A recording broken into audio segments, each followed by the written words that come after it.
জামাই বিদেশে থাকে, তার জন্য নিজের হাতে তৈরি করে কিছু একটা দিতে চাই। আপু, এরকম একটা রেসিপি দেওয়া যাবে? আর হ্যাঁ, সে কিন্তু মিষ্টি জিনিস খেতে ভীষণ পছন্দ করে। পারলে একটা মিষ্টি কোনো রেসিপি দাও, যেটা খেলে তার আমার কথা মনে পড়বে। ঠিক আছে, ওরকম রেসিপি দিচ্ছি, আশা করছি ভালো লাগবে বরাবরের মতো এই রেসিপি। আর এই জিনিস কিন্তু বয়মে রেখে 6 মাস পর্যন্ত অনায়াসে খেতে পারবে। একটু একটু করে মুখে দিবে আর তোমার কথা মনে পড়বে। এটা অনেক বেশি মজার। এটা কিন্তু সবাই খুব পছন্দ করে, এমনকি আমিও। যখনই বাজারে যাই, চোখের নাগালে যখন পেয়ে যাই, তখন কিন্তু একটুখানি নিয়ে রিক্সায় বসে খেতে খেতে চলে আসি। আর কথা বাড়াচ্ছি না, চলে যাচ্ছে আজকে রিকোয়েস্টের একটা ভিডিওতে। আমি প্রথমে একটা প্যানের মধ্যে দিয়ে দিলাম সাদা তিল। আর এই সাদা তিলগুলো কিন্তু যে কোনো দোকানেই কিনতে পাবেন। আর যারা তিল চাষ করেন তারা তো ঘরেই আছে। তো ঠিক আছে, সাদা তিলটাকে চুলার আঁচটা লো হিটে রেখে আমি 2 মিনিটের মতো ভেজে নিচ্ছি। এটার কালার চেঞ্জ করার কোনো দরকার নেই, জাস্ট একটু ভেজে নিলেই হয়ে যাবে।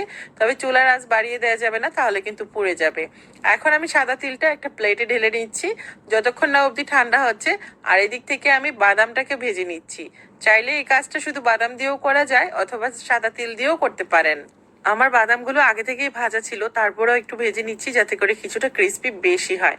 তা আমি বাদামগুলোকে 2 মিনিটের মতো জাস্ট নেড়ে চেড়ে নিচ্ছি চুলার আঁচটা লো হিটে রেখে। আর এটাকে বাদামের পাপড়ি অথবা তিলের খাজা বলতে পারেন। তবে তিলের খাজাতে শুধু তিল থাকে আর বাদামের পাপড়িতে শুধু বাদাম থাকে। আর দুইটা একসাথে করে যেহেতু দিয়েছি, তিলের খাজা বাদামের পাপড়ি দুইটাই বলতে পারেন। এখন আমি এখানে 1 কাপ পরিমাণ চিনি নিয়েছি। আর চিনিটাকে আমি অনবরত নাড়তেছি, আর নিচ থেকে চুলার আঁচ মিডিয়ামের চেয়েও কম আছে। আপু কি শুধু তার হাজবেন্ডের জন্যই বানাবে? আপনারা বানাবেন না? যারা নতুন নতুন রাঁধুনি আছেন, ব্যাচেলার ভাইরা আছেন, বানিয়ে নিবেন। বানিয়ে বয়মে রেখে দিবেন, যখন তখন ইচ্ছে খেয়ে নিতে পারবেন। এটা খেতে কিন্তু আমার অনেক ভালো লাগে। চিনিটা কিন্তু গলে গেছে, এর বেশি কালার আনা যাবে না, তাহলে কিন্তু তিতো হয়ে যাবে। এখন আমি কিন্তু এখানে বাদাম আর হলো তিলগুলো দিয়ে দিলাম। দিয়ে অনবরত নেড়ে চেড়ে এগুলোকে মিশিয়ে নিব। মেশানো হয়ে গেলে যেটা করতে হবে, আমি আগে থেকে একটা বেকিং পেপার রেডি করে রেখেছি।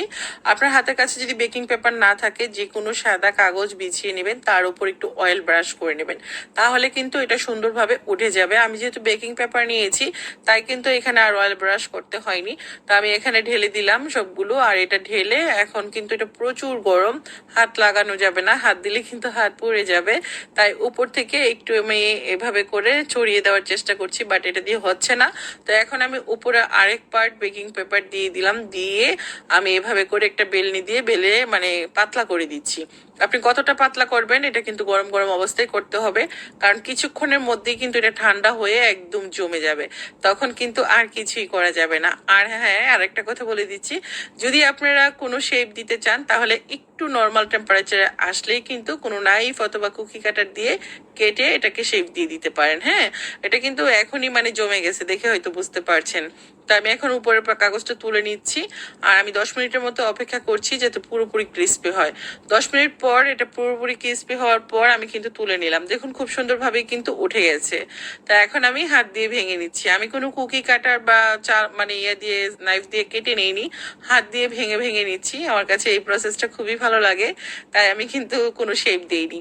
আর দেখে হয়তো বুঝতে পারছেন এটা কতটা পারফেক্ট হয়েছে। এভাবে তৈরি করে যে কোনো কৌটাতে রেখে আপনারা কিন্তু 6 মাসের মতো খেতে পারবেন। আর আজকের রেসিপিটা কেমন লেগেছে কমেন্ট করে জানাতে কেউ ভুলবেন না। যদি ভালো লেগে থাকে প্লিজ ভিডিও বেশি বেশি করে শেয়ার করে দিবেন। আপনাদের একটা শেয়ার আমার জন্য অনেক বেশি উপকারী। আমার পেজে এরকম আরো অনেক অনেক সহজ সহজ রেসিপি আছে, যারা এখনো দেখেননি পেজটি ঘুরে দেখবেন। ভালো লাগলে লাইক কমেন্ট করবেন। কে কোথেকে আমার ভিডিওগুলো দেখেন তাও জানাতে পারেন।